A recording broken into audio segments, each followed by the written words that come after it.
to the Starfighter Podcast.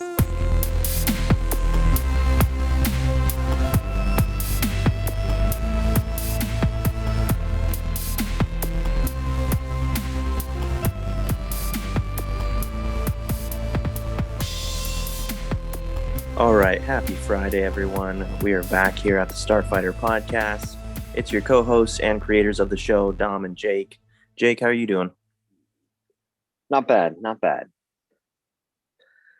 Glad the week is over. I don't know about you. Yes, definitely looking forward to this weekend. This weekend is me and my wife's anniversary, so looking forward to it. Oh, congratulations. How many years? Thanks. 6 years now. Very nice. Very nice. You guys going to do anything fun? Not too much because, what you going to do during COVID, but I think we might go for a hike or something like that and just enjoy the day. Yeah, that'll be good. Awesome. Yeah. Well, I'm excited to talk about this crazy episode of WandaVision with you, episode 7. We're going to obviously be doing another spoiler review and breakdown here today and try and pick out some things that maybe the audience didn't quite catch the first time. I think I watched it a couple times and definitely a lot to take away and unpack. But before we get started, if you're not already subscribed, hit that subscribe button and leave a like, leave a comment, join the conversation. We would love to hear from you. Maybe we missed something. Tell us how you like this episode or how you didn't like the episode. But yeah, let's jump right into it. So this is called Breaking the Fourth Wall, episode 7. They definitely do that in this episode. Quick thoughts just right off the bat. I thought it was a pretty good episode. We got a lot of big reveals and overall really enjoyed it. I don't know. I guess the first time I saw the ending had a little bit mixed feelings. So I guess I'm still trying to process exactly how I feel about all of it. But Jake, any quick first reactions? Yeah, I thought it was a good episode. I actually haven't seen much of Modern Family, which is kind of what the episode was based around, it seems. Right. But I did like that style of talking to the camera and everything. I thought it was really funny. And really, again, we've talked about it so many times, but amazing performances from the actors, especially Elizabeth Olsen today. So, yeah, I thought it was a really good episode. Yeah, definitely.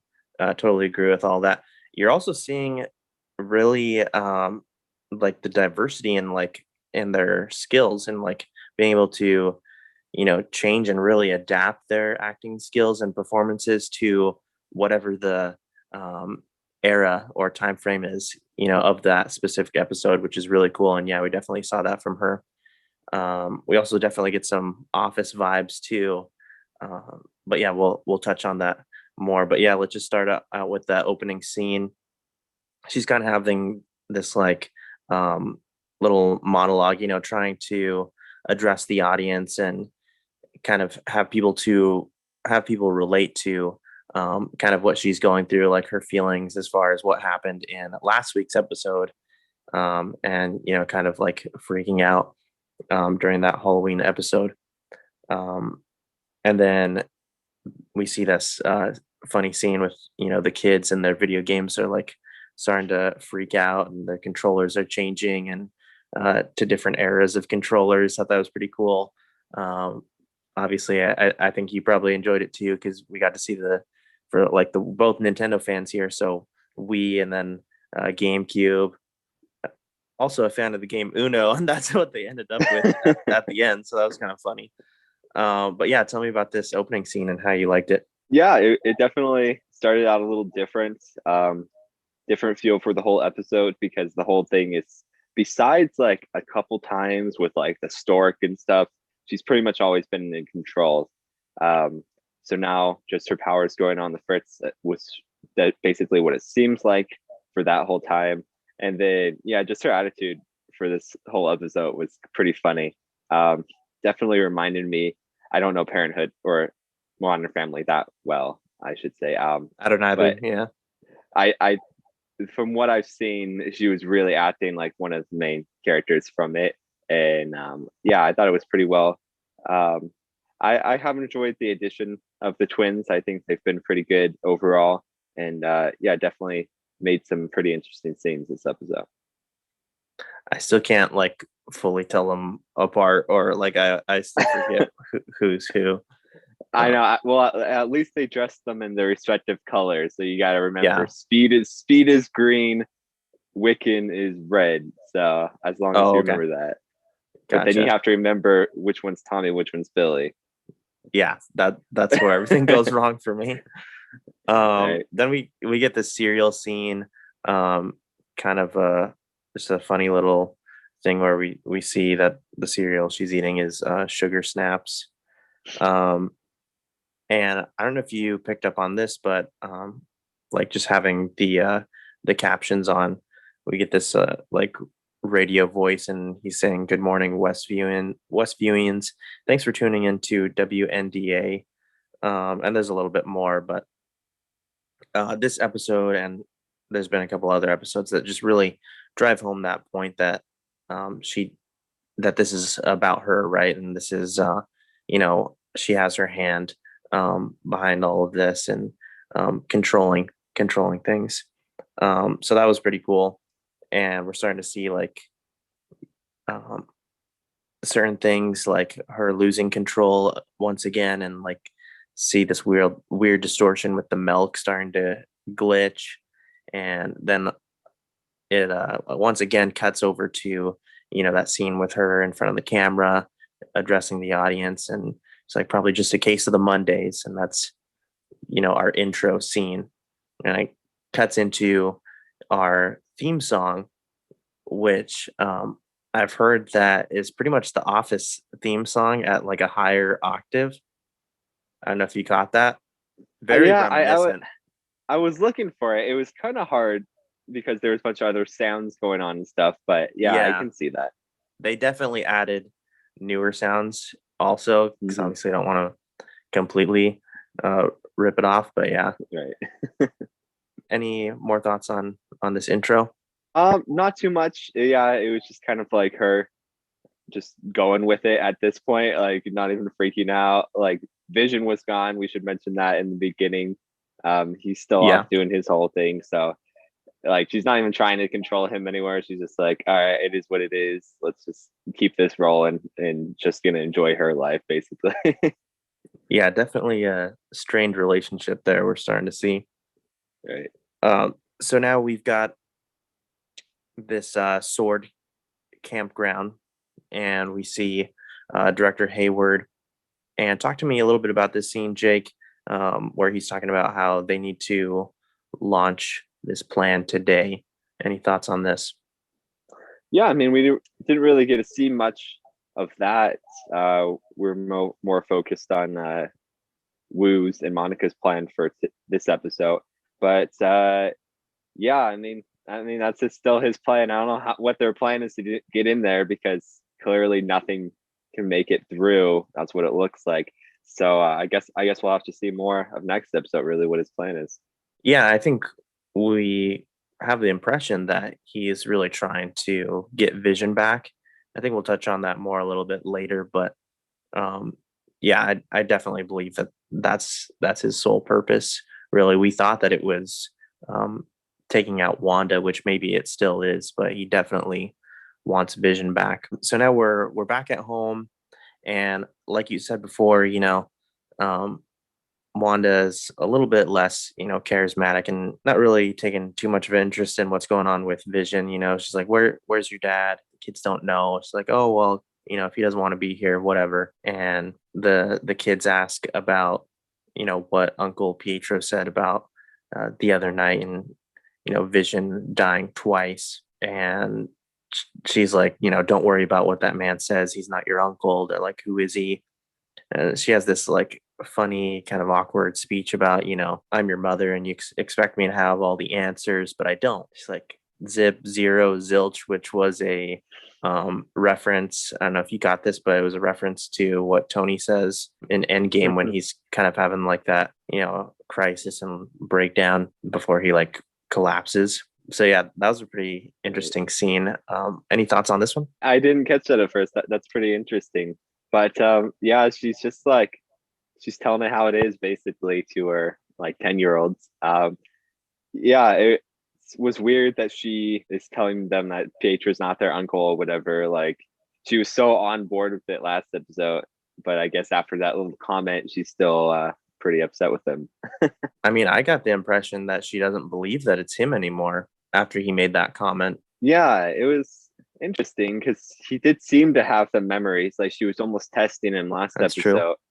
of memories from their childhood and everything. So, I mean, it's still up in the air, really, for even viewers of who he is exactly, which definitely we'll be looking forward to in the next couple episodes. But at least he was still around because, yeah, we didn't get much of him this episode, but I have enjoyed him being on the show. Agnes shows up and she wants to take the kids, give Wanda some alone time because, like we said before, Wanda seems to be losing control here. Well, now we cut back to Agent Jimmy and Monica in this car ride. And Monica says that Hayward wants his sentient weapon back, referring to Vision. Again, we talked about that as well. But now they meet up with this military group who, you know, Monica had connections with, and she's helping and obviously has like this loyalty. And I got the impression that she was loyal to perhaps like her mom, and, you know, she's still loyal to Monica. And so she's helping them out because obviously they can't, you know, work with Sword anymore because they're not on the same page with Hayward. So they bring this space rover, which still had the Sword symbol on it. It's going to essentially serve the purpose of them getting back into the Hex, getting into Westview. Any thoughts on this scene? Yeah, it was a little interesting. I think we were still hoping to see her what is it, aerospace engineer friends, which we didn't get to see just yet. But yeah, it was interesting when they brought the rover out along with the spacesuit. It looked very similar to Hank Pym's little rover and spacesuit that he used to dive into the quantum realm. So I thought that was interesting. Even though it is sword tech, it did kind of remind me of that. But yeah, not the best plan because obviously it didn't work. But I guess we are gonna see how really powerful Monica is, and more powerful than that rover that definitely did not make it in. Yeah, I had skipped over, you know, Vision waking up earlier, but Vision woke up in the field and he sees Darcy, and obviously Darcy is under control. She's not, you know, in her right mind. But now, after Monica meets up with the military, now we get to see even more dialogue between Vision and Darcy. We get to, you know, witness this conversation where now she is in her right mind, and, you know, they're going to work together and, you know, make their way back home. But thoughts on this scene, Jake? I thought that the dialogue was really funny and the conversations between the two of them were really funny. Yeah, man, they don't have any issue with calling back to previous movies in this show at all. So yeah, I mean, it's interesting that kind of the average person knows what happens. I don't know if that news makes it out because it's like, who's there in Wakanda on the battlefield besides the Avengers? But it seems like, I guess it's common knowledge for the most part of how Thanos got all the stones and exactly what he had to do, and with Wanda and Vision and everything like that. So I thought that was pretty interesting that she was aware of that. But yeah, still a problem with Vision not remembering absolutely anything of how he was created. So he got the whole story from Ultron to Thanos, basically. Yeah, and he even says like that he feels like it wasn't even his memories, it wasn't even his life. So maybe we're going to touch more on that, you know, when it comes to who he actually is right now. You know what I mean? Yeah, if I'm going to give a quick prediction, I would have to say that we have seen in the trailers what appears to be Wanda recreating the Mind Stone, but I think that could be next episode with her striking another deal with Agatha to really bring back Vision permanently and try to create the Mind Stone, which would probably give him his memories back and everything like that, where he would be able to really leave this reality. Well, now we get back to home and there's more glitches. Again, starting to lose control. I believe that we see the stork appear again, right?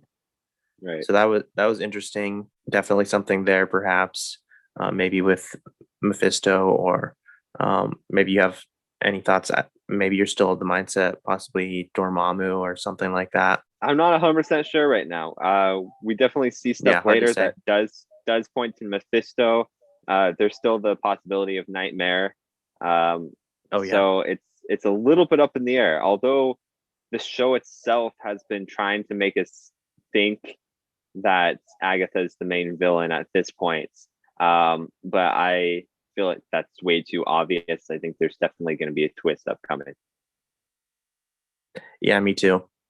Well, Wanda's back in front of the camera again and saying how she's confused. She doesn't know why everything's falling apart, and then she doesn't understand why she can't fix it. I thought that was a pretty good scene, and um, good dialogue there.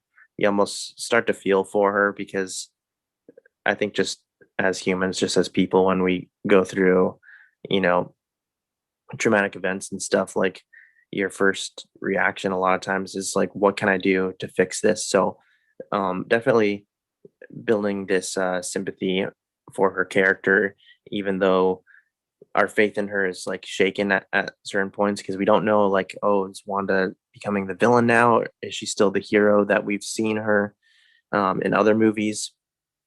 So I thought that was good. Also, really interesting how then the cameraman says, well, do you think maybe you deserve this? And then she's like, you're not supposed to talk. Um, so that was kind of funny. What do you think about that scene? Yeah, I thought that was pretty cool. To see later exactly who was behind that was also cool to see. Because yeah, I was wondering, like, man, who is this like talking right now? But yeah, again, her performance of just breaking down and saying everything's fine over and over again, just try to convince herself that um, it just feels like this reality is like barely holding on, and so is she. So, um, I mean, something's got to give, right? Yeah, totally. Well, now we go over to the Nexus commercial, and talk to me a little about this commercial, Jake, and break it down a little bit. Yeah, very funny being an antidepressant ad. I like the part about it might give you more depression. So which is basically her case of like she was so depressed from everything, but then creating this reality is actually causing her more harm than good.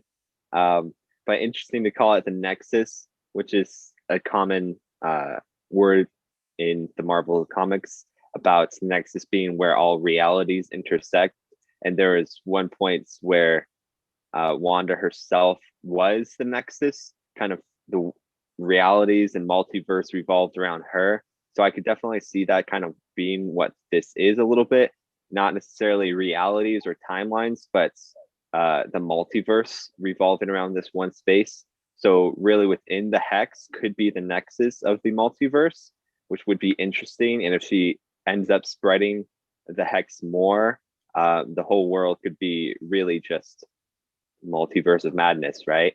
Just with Yeah, people coming from every which verse anywhere, which definitely leads more into what we see later about Agatha, because the characters there come from a different dimension there, in a different universe. So that could really be their way in, is through the hex, which is through the nexus. So that was definitely telling in my mind. yeah, that's interesting.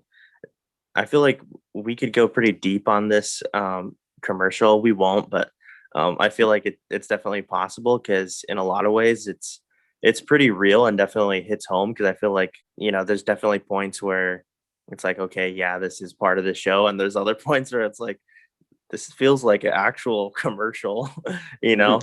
And yeah, because I mean, like, pretty much everyone nowadays deals with, you know, um, anxiety and depression at one point or another. And so some of the things were like, yeah, totally referring to her, but also some stuff was like legit, like just like what everyone deals with and just like real life. So it was a really interesting commercial. So Agnes is watching the kids. The kids say how they enjoy, being there. I thought this was kind of interesting, And maybe this plays into some stuff as well. Billy says to Agnes that, it's quiet there and that Agnes is quiet inside. I thought that was kind of interesting. I'm sure there's something there as well. But what do you take away from this scene? Yeah, well, he did mention earlier in the very beginning of the episode how his head was hurting. He heard all these voices in it, which is going back to last episode where he could hear Vision from far away because he has a connection to people and can kind of read their minds as a telepath. So I don't know if there's something big there about there's nothing really going on inside her head, or is it's just her powers being able to block him from reading her thoughts there. So I feel like it could be one of those things. So now Monica suits up and she's in the rover. She's going to make a run towards the Hex, and apparently it's going to be no problem for her driving this vehicle. It's just going to be smooth. And it's completely opposite. The rover is starting to clash with the Hex, and it looks like she's definitely in danger from this. And so she bails before, something bad happens. It sends the rover flying in the air, and really crazy. Like the front half is now changed to like an old pickup truck, and then the back is still the rover. So that was kind of weird. Well, now Jimmy, makes eye contact with Monica, and he knows like what she's thinking. She just has this confidence that she's just going to, go through it herself. She's done it once before.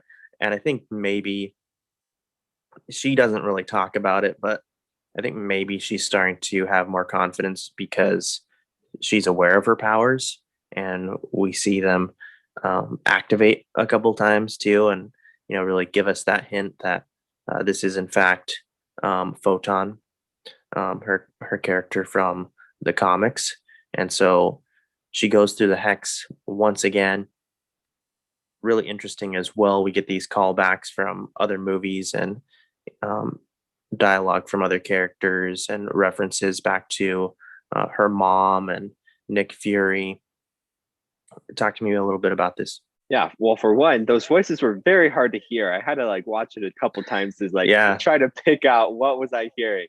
But no, it was cool to see her go through and her eyes light up like that. And she was wearing sort of her color scheme of the white and black, it's very similar to Captain Marvel's suit, but white and black. So that was cool to see. And then her exiting and being able to see the energy basically in the air that she can draw from because she has the powers of energy manipulation. We did kind of see the spectrum of energy, and spectrum is another name that she goes by. But I think since the reference from being at Sword earlier, I think it was episode 4, where there was a picture of her mother with the nickname Photon. I do think that's the name that she will adopt in this show. But yeah, it was definitely cool to see. She's just kind of all right, whatever with her powers whenever she does something pretty cool. So yeah. So were you talking about when you said you could see it through the air? Maybe we're thinking about the same thing. But I thought that it was kind of indicating that the structure and the integrity of the Hex was weakening a little bit. But are you getting a different take on it? What I got sounds like it makes sense as well. Yeah. Yeah, it was basically just her being able to see energy anywhere. I mean, it really revolved around the power lines and everything like that. Oh, okay. So if I'm remembering correctly, I believe her abilities let her kind of pull the energy and manipulate it into projections and whatever she wants to fight with. So that's kind of what I was getting at when she had her blue eyes glowing like that. She was able to see and locate that. But I guess we kind of have to see exactly what they're doing with her, because certainly this is a different way of her obtaining her powers than we're used to. So they could be a little bit different also. Yeah, no, that makes a lot of sense. I'm glad you mentioned that too, because I wasn't quite sure about that scene. But yeah, that makes a lot of sense. Now we move on to Vision and Darcy in the car. And this was an interesting scene. Darcy says that, she's been watching the WandaVision show, and she says that the love that the the two of them have is real and that they belong together. This, I think, will carry through into the other episodes, I believe, is my prediction. I guess, I don't know, maybe I'll touch on that a little bit later. Wanda and Vision have problems, but I think they're going to still stay together and team up together. But any thoughts on this? No, I agree. Yeah, Vision's too good of a guy, right? Yeah. But yeah, I mean, to not really remember how they got together must be difficult. Like why he even loves her or anything like that. It's what their relationship is really all about if he doesn't have these memories.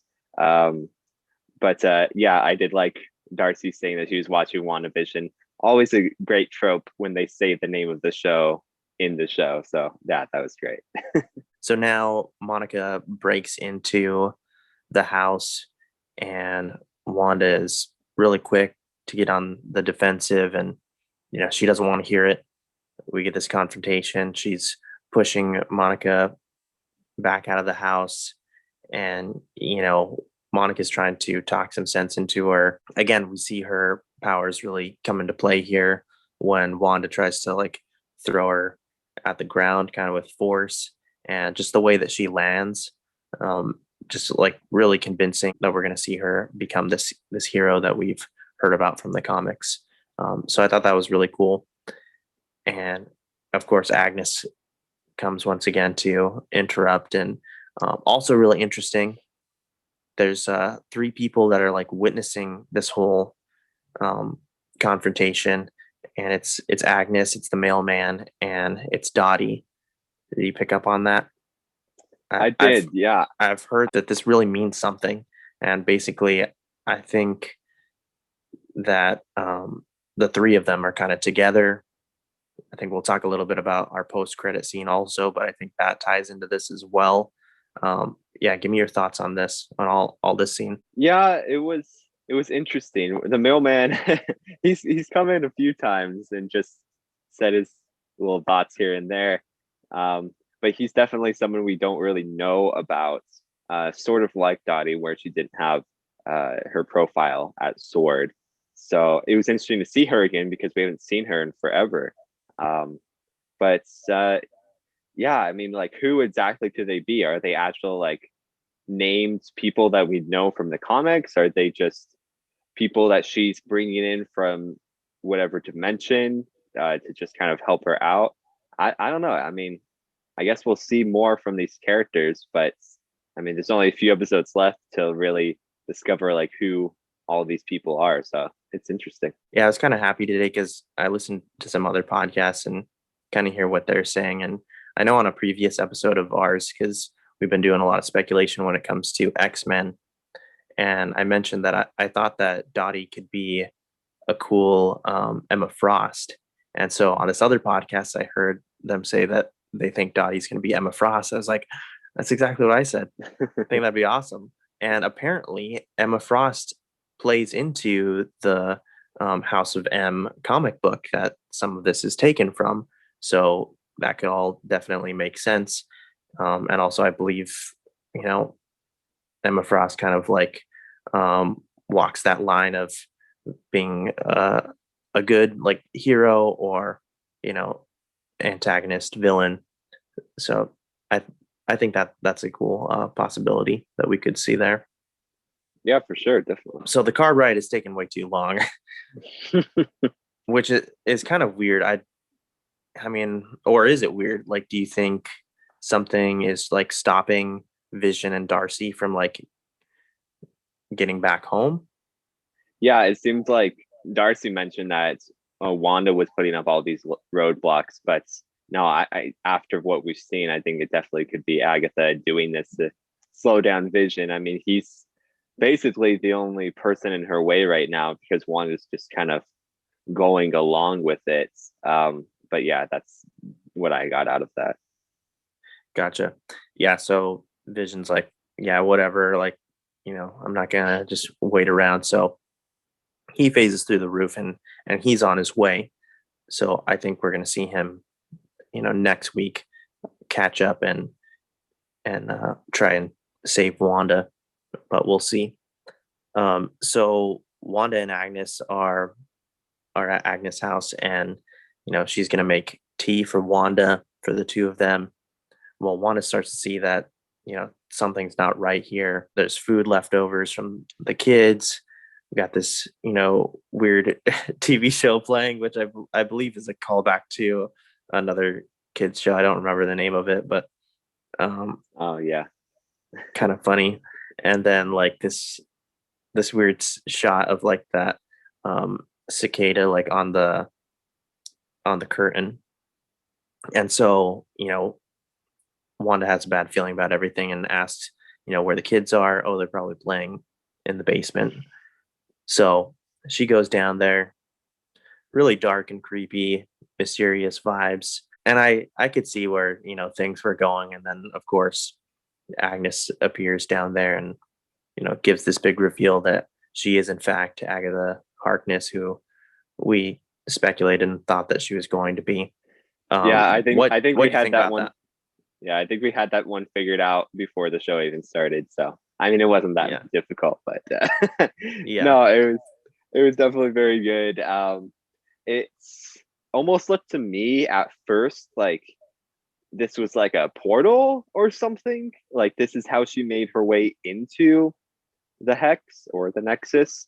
What did you think about that? I mean, it looked like there was energy coming out of there with like all the vines, sort of like her dimension creeping into that world. What do you think? I guess I didn't think about that being a portal, but I think that could definitely make sense. And again, it just makes me think how this will probably definitely tie into, well, we know that it ties in somehow to Doctor Strange and the multiverse.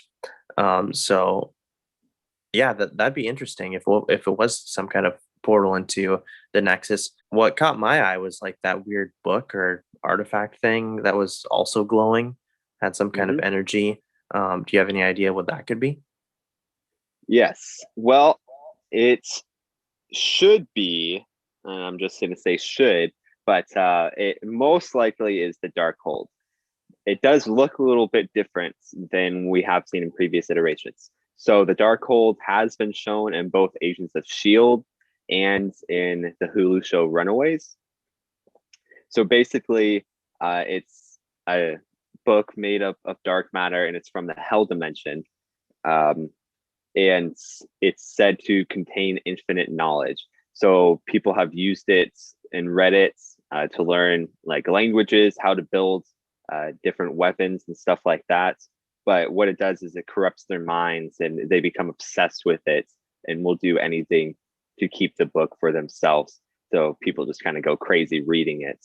So yeah, I would recommend people go check that out in Agents of S.H.I.E.L.D. and Runaways to get a little bit more info on it. I mean, because people like Coulson have used the book to defeat villains in the past, which has kind of led to his demise ultimately. So it was actually a very big storyline where he sort of got Ghost Rider's powers for a little bit in order to stop this LMD, a life model decoy, who was trying to take over because she had access to the Darkhold and she had read it.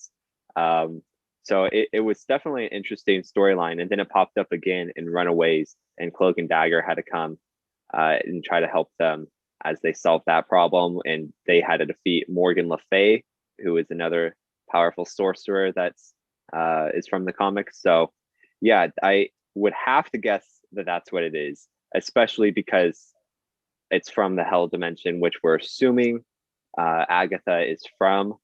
So how she exactly got it, we don't know. I mean, at this point, whether or not Runaways and Agents of S.H.I.E.L.D. is canon is a little Yeah, I up was in about the to say air. that.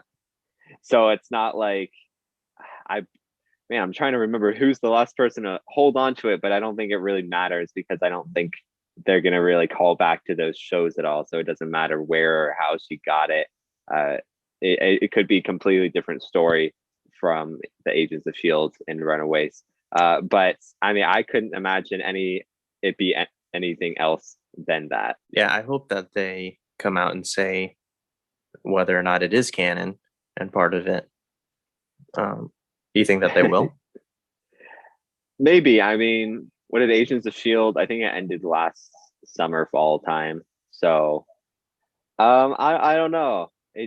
They'd have to kind of go over if they ever want to bring Coulson back, because I know he's such a fan favorite. I love having him in there.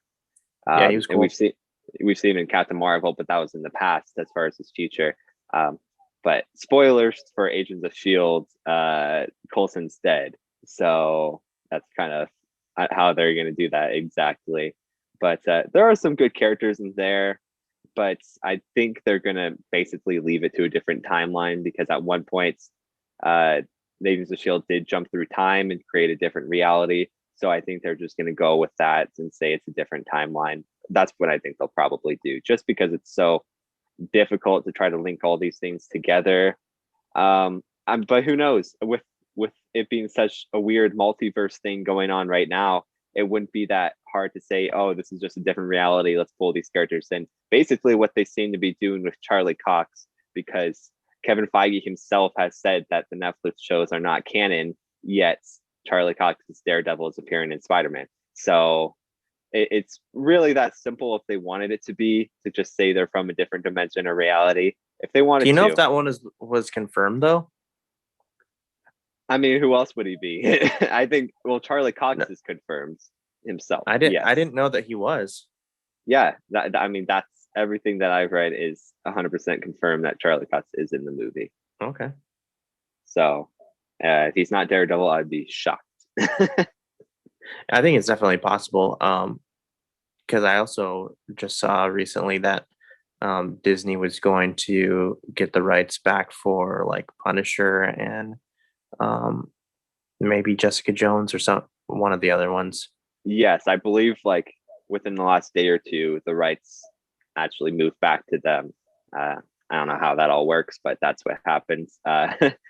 So yeah, I mean, they could bring the whole group from Netflix back if they wanted to, but I don't know. I just think Charlie Cox is such a fan favorite. He did so good as Daredevil that he should definitely be back, but it's hard to just bring one without the others. But it'll be interesting to see how they do it. I mean, they could just reboot the shows on Disney Plus if they wanted to and just go on from there.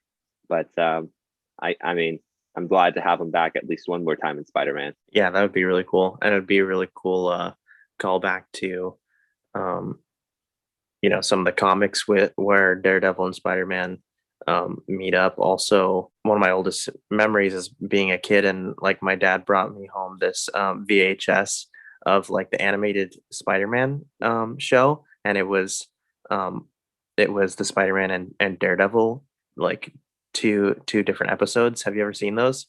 I haven't seen it. No. They're awesome. They're on Disney Plus too. Oh, so, nice. Pretty cool. But yeah, getting back to the episode, that's pretty much it. But then of course we have that outro song, after we have this reveal that she is Agatha Harkness. It's really a nod and like a nudge to, the audience and, the fans about, where our speculation was taking us. You know what I mean? Sure. Yeah. But again, to me, it's like, they're trying to lead you down a different path than what it really is. Oh, it was Agatha the whole time. Was it Agatha the whole time? I mean, she was doing it, but is there somebody pulling the strings even behind that? Is kind of what I'm thinking.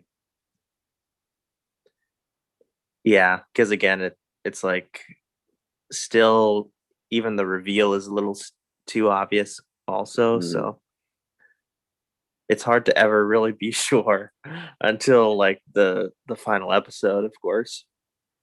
Exactly. And I mean, they still have different villains to pull in, like who all of these people are, if they're of any significance. I mean, we have the Darkhold now. They got to explain that whole thing. I mean, yeah, there's a lot to do with just 3 episodes left now.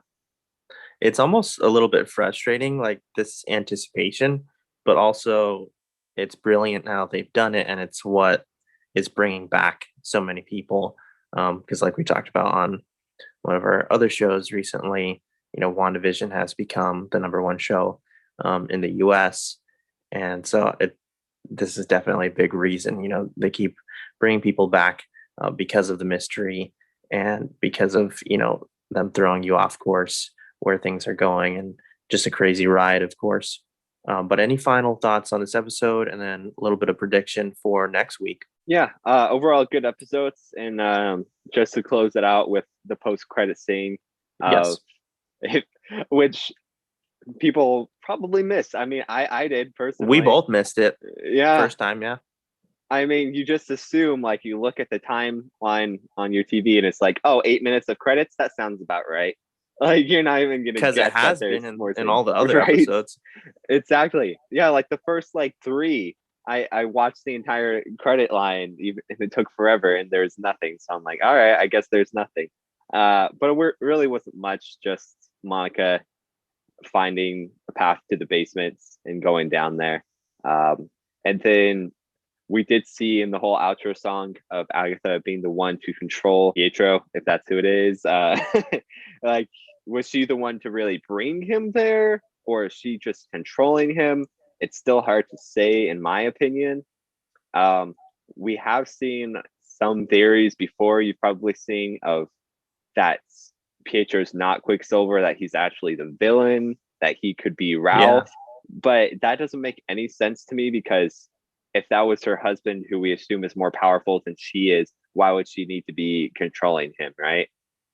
Because she clearly has her hex on him, and controlling his mind. So that doesn't make any sense to me why he would be a different villain, because that villain would be able to be controlled by her. So I don't think it's that. And what do you get from the post-credit scene? Do you feel like he is going to try to stop Monica right there? Is he on the bad side? Yeah, I do. And again, going back to what I was saying about, Dottie and the mailman and Agnes all watching that confrontation, then Agnes steps in. I feel like maybe that's like part of her little team, that they're all working together. And yeah, I do kind of get that impression that, Pietro is actually bad. But is he the big bad? I don't know. And I mean, Yeah. question for you, do you think that would be lame, or do you think there's a way that they could do it right? It's just not making sense to me currently, but I mean, things can change. I guess we're just taking at face value that outro song was telling the truth 100%. Well, first of all, it said it was Agatha the whole time, which I'm not really taking to be the truth. I think there's somebody else. And so, like, all those things with her controlling different people's minds, controlling Pietro, I guess it's just still an up in the air whether that's 100% true. It's kind of like the first time we are seeing anything that Wanda herself doesn't know, because we've just been seeing their lives play out, basically. So now the viewer has a little bit more knowledge than they do. And so, I don't know. I thought that was very interesting. I did want to mention that she says she did kill Sparky, which we talked about a little bit. So I thought that was kind of funny. Was it you? I think that was probably your guess that it was her, right? I think I did mention it, about how killing Sparky almost led to the kids growing up again, which, again, just like the House of M comics, Agatha and possibly Mephisto are after the twins and taking their power, basically. So we'll have to see how that plays out. But so far, it's playing pretty much exactly how the comics are going. But are the twins even real? I find myself asking that sometimes. Yeah, I mean, so far everything Wanda's been able to create stays that way, even in the outside of the hex. Whatever reality changes seem to be permanent. So could that work with creating? What do you mean by that, though? Such as the clothes that Monica was wearing, or the pickup truck, or the rope that they had attached to the sword agent that turned into a beekeeper. Anything that was changed in that reality, and they pull it back out, it stays that way. It doesn't go back to being whatever clothes she was wearing or anything like that. So it seems to be permanent reality changes. Obviously, creating life is much different.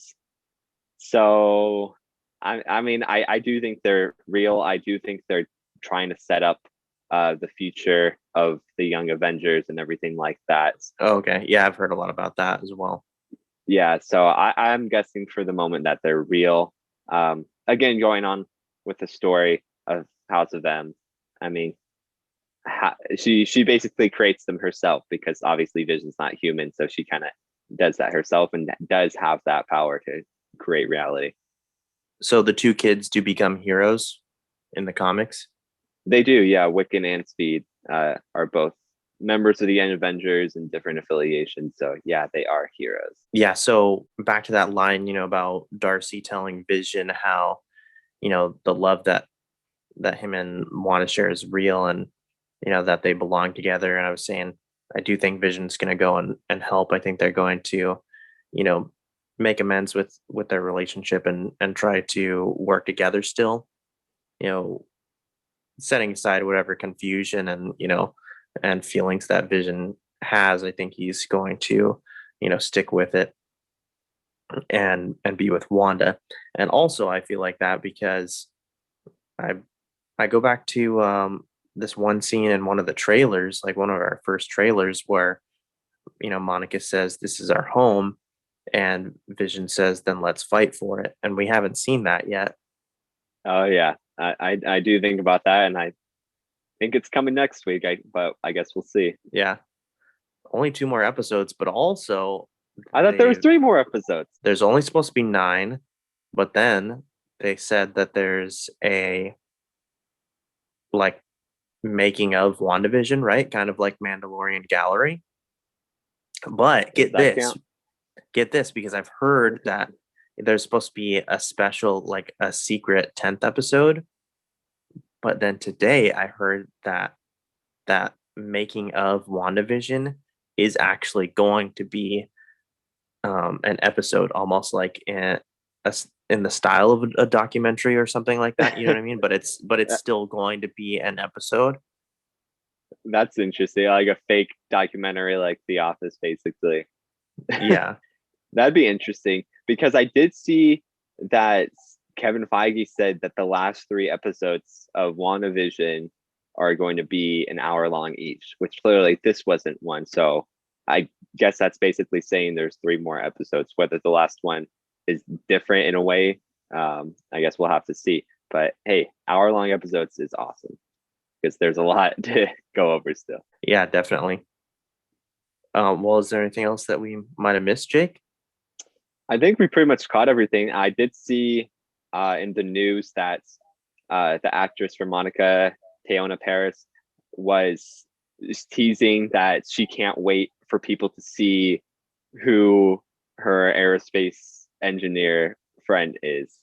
So she was really teasing that that's a big reveal, big character. So definitely looking forward to seeing who that is. I think we talked about that last episode, whether it could be Reed Richards, Ben Grimm, Beast, some other X-Men. So anybody like that, I'm sure it's gonna be awesome. Yeah, I'm really looking forward to it. I just want the X-Men to be here already. But then at the same time, it's like when they do finally introduce them, like how long before we get an actual movie or show where we get to, see them in action, you know what I mean? Besides just a cameo. Um, but Marvel just building the anticipation. Exactly. So I guess my prediction for next week and really the end of the show, I'm still thinking that this basement of Agatha's is like a portal to the dark dimension, or the hell dimension rather, because they're 2 different places. It's confusing. But I guess that would be going off of sort of the Agents of S.H.I.E.L.D. storyline. In one of those arcs, basically Ghost Rider ends with going back to the hell dimension, which is kind of where his powers come from. And he was able to use basically a sling ring like Doctor Strange, but he used it a little bit differently to open a portal to that dimension. So I'm guessing that's still what this is. I think this is just a really setup for the new Doctor Strange of how Wanda's going to open portals all over the place.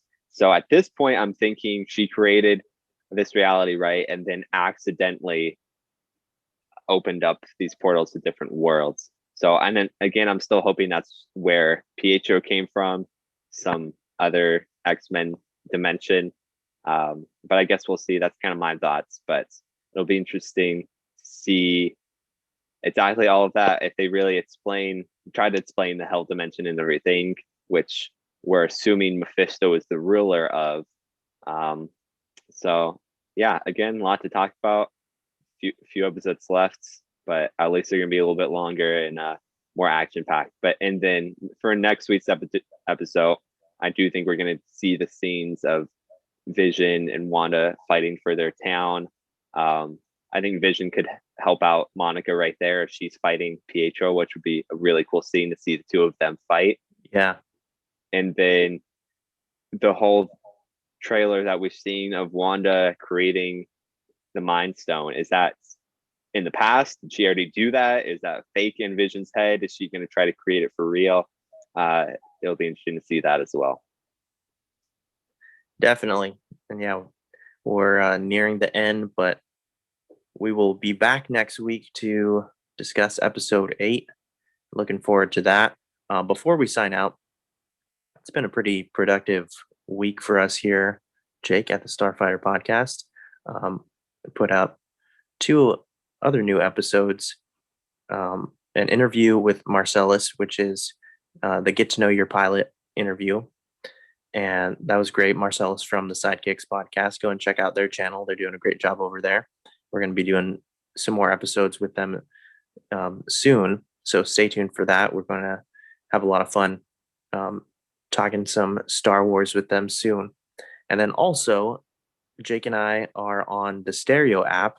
And if you guys haven't checked out that app, it's really awesome. Good way to get connected with your audience and start your own podcast. And we take people's, live questions and comments and are able to just have a awesome conversation with our audience. And we did a review on the Nintendo Direct that just came out this week, which there was a lot of great things to talk about there. But again, we thank you for joining us here on the Starfighter podcast. We thank our viewers and our audio listeners. We'll be back next week to discuss WandaVision episode 8 and break that down. But we're signing out here. We'll see you later. Thanks, Jake. We'll see ya. All right. Thanks. See you next time.